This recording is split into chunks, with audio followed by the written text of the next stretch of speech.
Alam nyo, para sa akin, mukbang is very weird. I just find it very weird. Like, not all of them, pero like, just some. How do you keep doing this intense videos without, ano, exploding on camera? Tatanungin mo na lang yung sarili mo, ay magagawa ba nila yon? And most of the times, oo. Very concerning, especially sa health mo. Ano ba namang kakain ng 10 packet ng noodles? Do you think this guy loves making these videos? Pipilitan lang siyang gumawa kasi para sa content.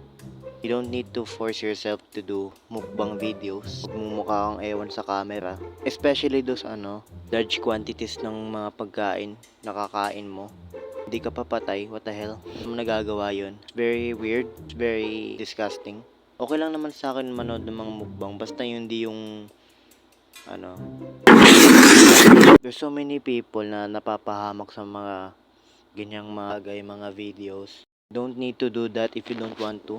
Prioritize yourself before entertaining others. Huwag mo pahamak yung sarili mo para sa content, ha. So, lesson learned.